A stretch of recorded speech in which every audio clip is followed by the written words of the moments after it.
Hi to you all viewers of Equinoxe Television. It's time for the news. Thank you so much for joining us. We begin right away with major stories. Cameroon's Minister of Secondary Education has prohibited corporal punishment in schools across the national territory. Minister Nalova Lyonga says any teacher who goes against that rule will face sanctions. And what is the reaction of the educational community in Cameroon? We bring to you their reactions in this edition of the news. And in this edition still, we take you to Melong in the Mongo division, where a fight which ensued between a teacher and his students in class disrupted classes, and calm was only reigned after the intervention of security forces and also the senior divisional officer. Stay with us for details and more.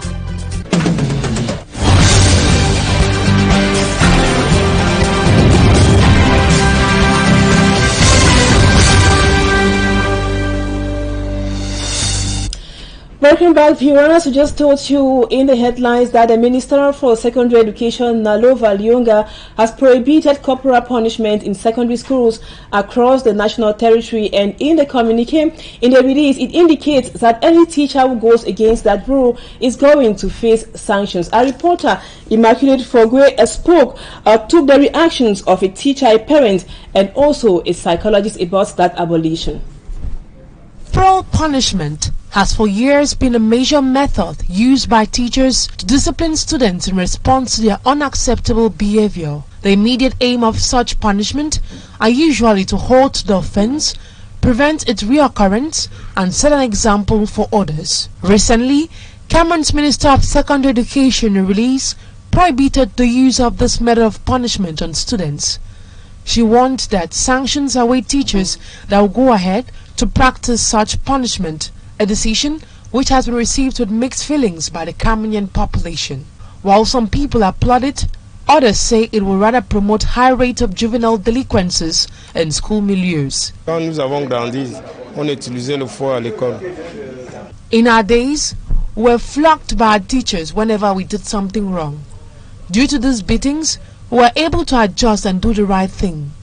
This new generation, if care is not taken, they might go off track. I think when we get to use a whip in school, we are traumatizing the children, because first, they are physically traumatized. Secondly, they're psychologically traumatized because it sends a lot of waves down their spine. It makes the children to close up, and it creates a very big atmosphere of tension that hinders the child's learning abilities, that hinders the child's learning journey. So I am totally in for a no for the use of a whip or a cane in the classroom. Speaking to a psychologist, he thinks such a decision will rather cause more harm than good to these children. The pupils will perceive that in school they are free to do everything, and there will be no punishment for them.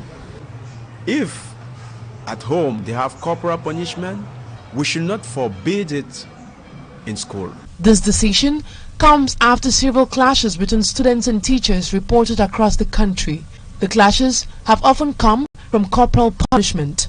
The United Nations Children's Fund, UNICEF, has decried the ill treatment meted on school children. Corporal punishment in schools, a member of the teachers' trade union says if parents tell their children to give their teachers utmost respect, corporal punishments would not be needed in schools and teachers' dignity would be maintained. He was also reacting to the communique of the Minister for Secondary Education banning corporal punishments in schools. Innocent Aze has more. In the press release dated January 16, 2023, Secondary Education Minister Professor Pauline Nalova Lyonga warns teachers and schools serious sanctions await anyone who serves corporal punishment to a student and not the acceptable and appropriate sanctions were recognized. A polished warning at a moment when behaviors and actions of some students, parents and guardians provoke and compel the teachers to cross the red line. A member of a teachers' trade union, Feja Titanjo, thinks teachers' authority would not land into jeopardy but fly high if the society respects the educators. Society has so much disrespect for the teaching profession. Parents undermine teachers. because of their low salaries and their simplistic lifestyle. So the children copy from these parents and they underlook their teachers. Should parents and society start respecting teachers, students will follow suit. I am definitely sure about that. The trade unionists, though regrets, teachers are often pushed to the wall and implored by some parents to correct their children with the cane, reminds of other punitive methods. It's not proper punishment that we can use on students. We have grass cutting, we have mopping of the floor, we have washing of the toilet, we have digging of the stone. It is difficult to even execute these other forms of punishment, either because of the absence of the grass for grass cutting or because parents would not want their children to be involved in cleaning of the floor or cleaning of the school toilet. I realize that many schools or teachers run into the temptation of using corporal punishment because some of these punishments don't work. In order to avoid falling into the dungeon reserved violators of the ministerial decision, Fejati Tanjo advises to make their children more disciplined.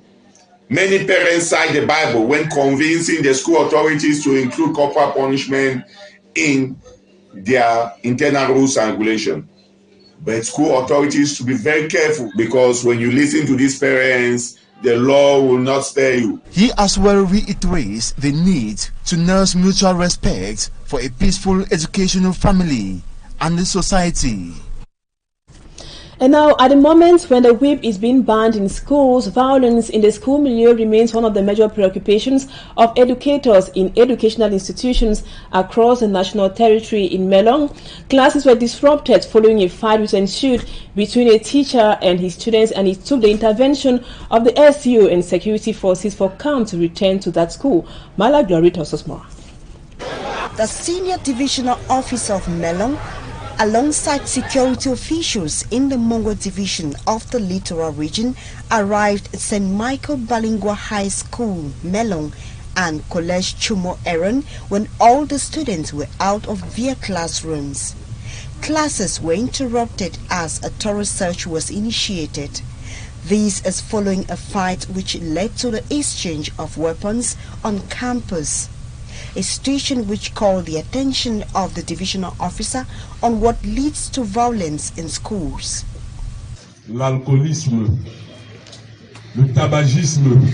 Alcohol, smoking and violence in school, be it between students or students and teachers, should stop. I'm surprised that on a Monday morning at 7:30 classes have not started. Un lundi matin, à 7h30, les cours n'ont pas commencé. Over 100 phones and white arms were seized from the students by the forces of law and order. According to the school administrative authority, the coming of the security officials, as they have limited means to contain the students. Vous savez, nous, chef d'établissement, on n'a pas assez de moyens de répression. We school administrators do not have the means and all that it takes to contain these students, especially when it comes to indiscipline. Qui ne cadre plus avec le domaine intérieur.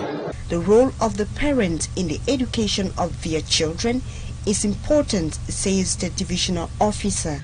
Et nous allons respecter la réglementation. We need to convocate parents of these students so that they can properly follow up their children for a better education. Étudier à leur niveau pour que ces enfants reçoivent une éducation de qualité. A joint effort is therefore expected from both parents, teachers, and the authorities to fight violence in schools.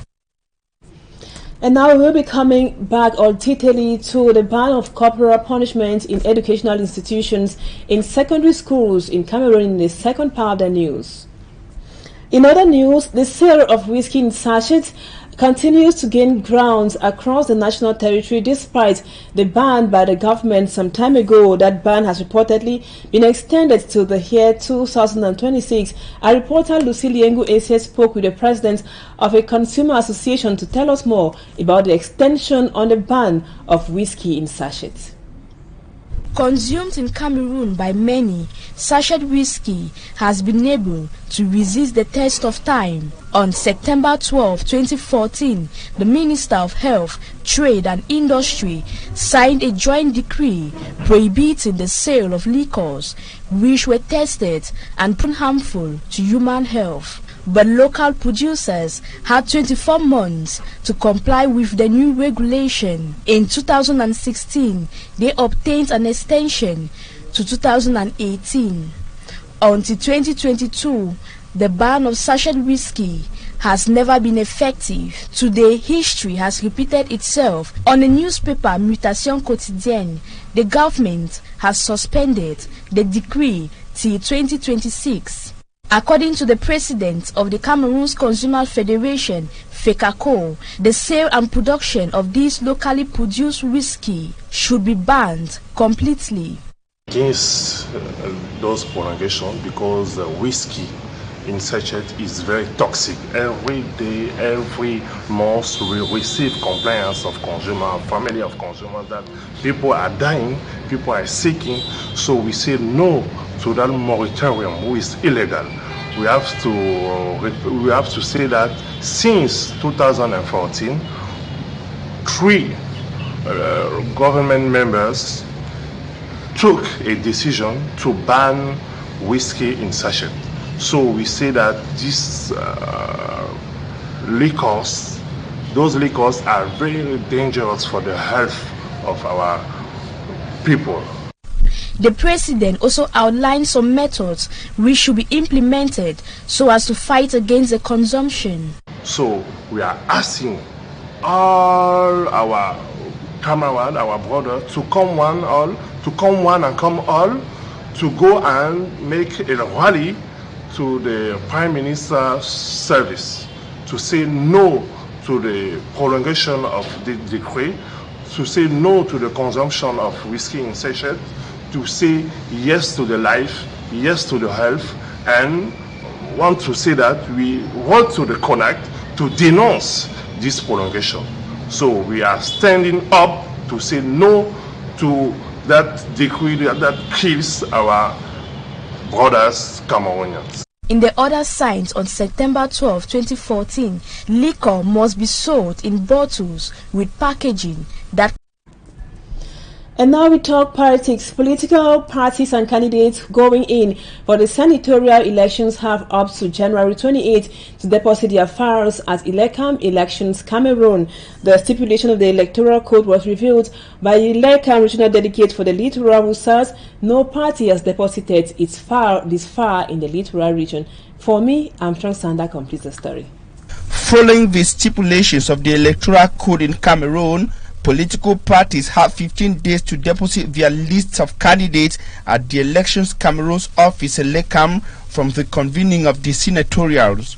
The 15 days counting begins from the day that the elections were convened, according to Serge Bordon Ocha, Littoral Regional Delegates of Elections Cameroon. On the specific case of the 2023 senatorials, the Elecam boss says the deadline to submit candidacy files is February 28, 2023.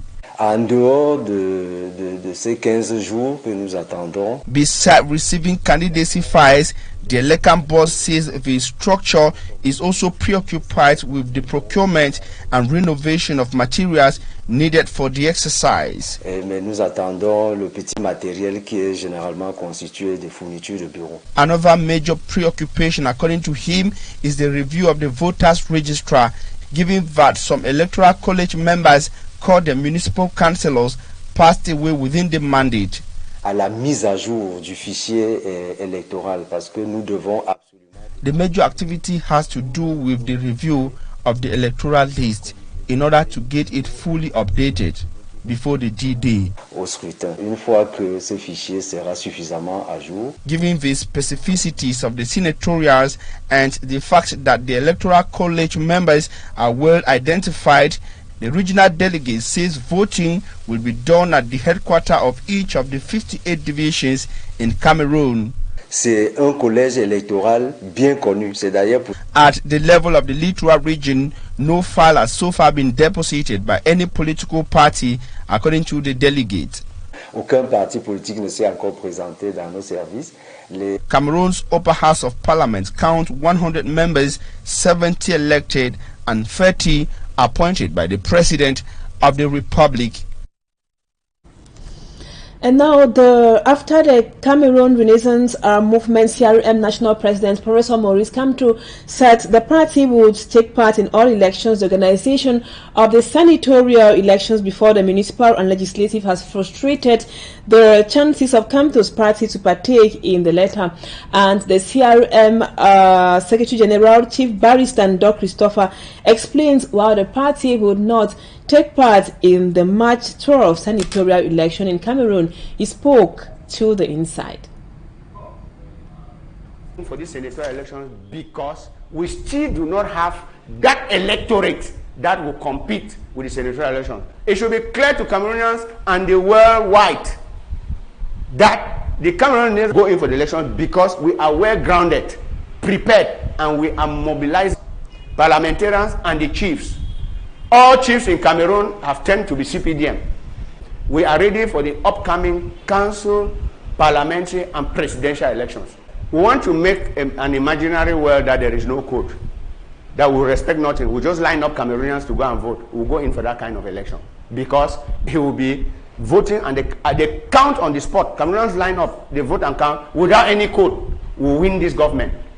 That is the meaning of that statement. Number two, if there is a code, the existing code, how bad as it is, we'll go in for the election because we are well grounded, prepared, and we are mobilizing further to make sure people register on the electoral register, adhere into our party. Our judgment is coming from our database of militants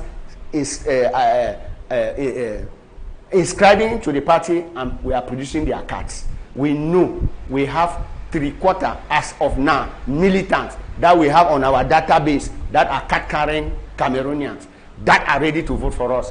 Any election, come whatever, grouping all the others on one box and put us on the other side, we are going to beat them. And that is a fact.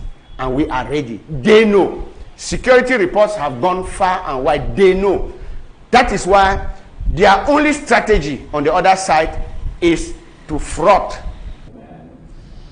And now we take you to the Northwest Regional Headquarters of Bamenda, where agricultural activities have resumed in the Mezam Division, precisely in Mankon, after the villagers were mourning the passing away of their fawn Angwafo III.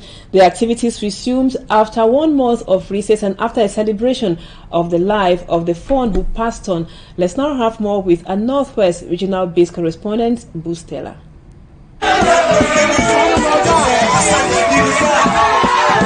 They trooped into the Mankon Palace Plaza, clad in traditional regalias from different cultural zones in Cameroon, defiling security threats to be part of the historic traditional festival known as the Nekwine Abupte for Angwafo III, which is a traditional festival of the Mankon people, which marks the start of the reign of a new fawn. Some people have been out of the area for about 7 years due to this crisis, and for them to come here today to taste like this our palm wine and to be in our traditional attire among other people, they are very proud, and this is to say that our culture remain and it will remain forever.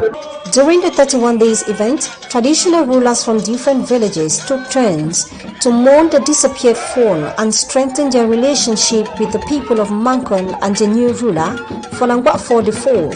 La symbolique, c'est tout d'abord pour montrer que le Cameroun est uni et pour montrer aussi que Mankon et Babajou, ce sont des frères. Et comme on le dit toujours, une main ne peut pas attacher un fardeau de bois. Donc c'est ensemble qu'on peut construire notre pays. It was a month-long connection to the Mankon roots through cultural and traditional dances to the admiration of those who showed up at the Palace Plaza. We ourselves will enjoy this. I was there live at the palace the last day. It was a great show. I've just seen the Pinins have danced and enter, and they really enjoyed it. I've been there, I've toured around, I've really enjoyed the day. Mankon is a place to be. I am very happy to be here from Pinin and this is my first time of attending such an occasion. So I feel very happy and excited. Many are witnessing this traditional festival for their first time, and some may never witness it. Lovers of culture say the rich traditional heritage of the different villages could be preserved by building a befitting cultural center to promote culture and heritage. And now we talk sports. The Royal Moroccan Football Federation might be sanctioned by CAF from participating in key football events in Africa. This is because they boycotted the African Nations Championship (CHAN) in Algeria. They might also have to pay huge sums of money as fines if found guilty. Smart Njikan Gabriel completes the story.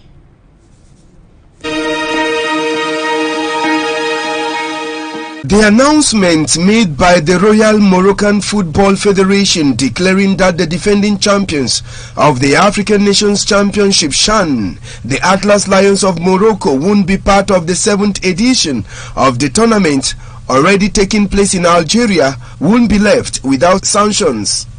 The rules and regulations of the 2022 edition of CHAN have been made clear for any team that forfeits, withdraws or refuses to play in the tournament.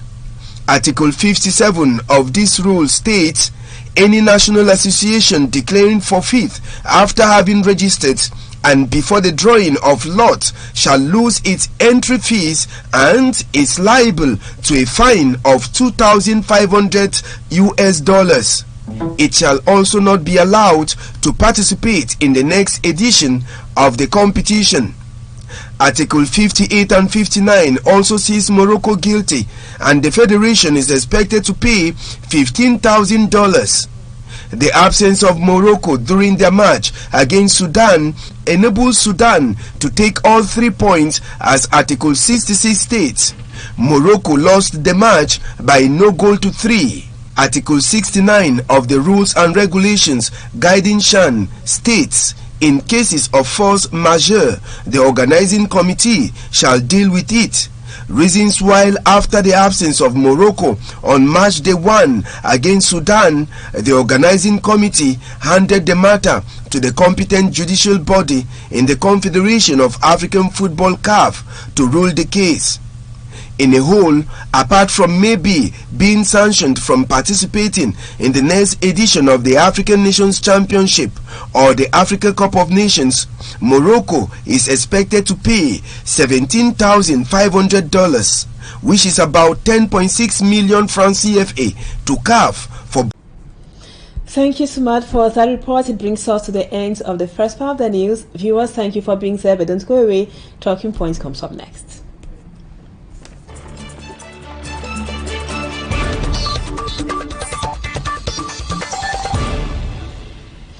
Welcome back. Our guest tonight is Mr. Nkwi Nathaniel. He is an educator or a teacher, so to speak.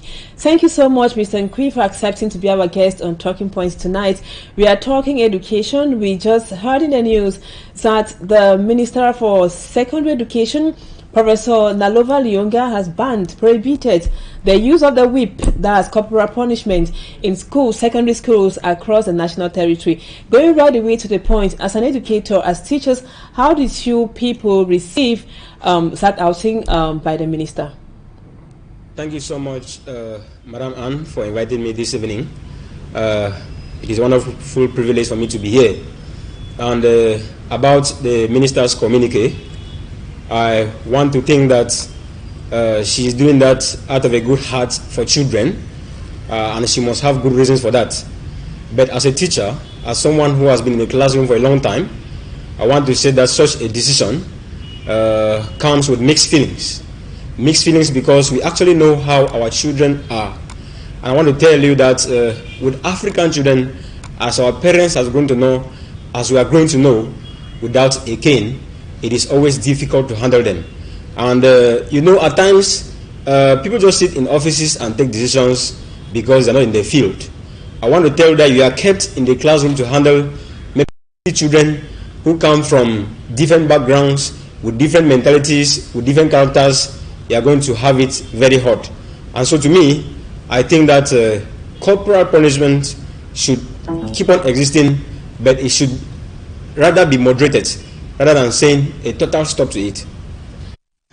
And now, do you think the minister's communique should have come with substitute punishment, something to replace corporal punishment in schools, or do you think there is another substitute way of punishing the kids than using the cane? Well, thank you so much about the issue of substitute for corporal punishment. I think that apart from corporal punishment, there are so many ways of punishing children in a school milieu. If you, for example, give much homework to a child who is stubborn, that child will actually come back to normal. And you could equally seize some opportunities which the children have and are stubborn and give to those who are stubborn. Children can equally be suspended from schools. But I want to tell you that after all this, we have seen that the best punishment which can easily be given to children is corporal punishment. For example, if you want to tell me that we should engage in suspending children from classes, if you suspend a child from a class for 1 week, 2 weeks, the child is going to miss a lot. I know we have our parents who suffer under the sun day and night to say they pay these children's school fees. And in the moments where they decide to punish a child by suspending that child from school, it is going to weigh on our suffering parents. And so we believe that punishing the child with a cane, let me just be clear, is not all that bad, but it should actually be moderated. And are you by that, Mr. Ankwi, saying that keeping the whip aside is somehow going to play down on the teacher's authority on students in class? Yes, actually, it is going to have a negative impact on the authority of the teacher. It is going to make teachers look like toothless bulldogs, and it's not going to be good in front of children. Children will be given the opportunity to disrespect teachers. In a case where a child openly knows that he or she cannot be touched with a cane, let me tell you, the teacher will lose his value and there will be nothing he can do to discipline the children. And at times, in classroom is not only to beat. With our children, you know, each time they are seeing a cane just physically and knowing that they commit a crime, they will be punished, they are going to be afraid and things will be all right. But when they know that they have been given the rights as children, that nobody can touch them with a cane, it is actually very dangerous. And apart from playing a negative role on the side of the teacher, even in the society, we know very well that a child belongs to the entire community, and when you have a child in a society, it belongs to everyone when it comes to discipline, because you alone cannot discipline your child. And in a society where children are kept away from corporal punishment, crime waves will keep on increasing. Things like drug abuse and others will keep on increasing because children know that they cannot easily be punished. And then it can also go to frustrate the relationship between parents and teachers. I want to tell you that I was once almost threatened to be beaten by a parent because I had to beat a child. And if such rules come up, it's going to give parents that opportunity to know that it is actually good to carry such acts with teachers. And imagine a case where I punish a child in class, and then the child goes back home and reports to the parent, and the parent knows very well that I'm not supposed to punish the child. The parent can come and it will be a problem between me and the parents. And when such problems come, learning cannot process well. And now, some parents advance their reasons, health reasons for their children. Some children have health issues, and that is a reason. And some parents don't want their children to be beaten. Don't you think they have a reason? Actually, we teachers do not go to school to beat children, and they beat to correct. But there is a procedure that each teacher is supposed to use, or that each school is supposed to use. Before you admit your child in a school, you are supposed to produce or present a medical certificate. And as a teacher in a classroom, you are supposed to know the conditions of all your children. And in that case, you will know the kind of punishments to give to whoever in class. Actually, there are children in class that can never be beaten, and there are some that can be beaten. So we have all forms of punishment depending on the children who are in the classroom. And now, besides being a teacher, Mr. Ankwi Nathaniel, you are also a parent. Would you want your child to be beaten in school? Because nowadays,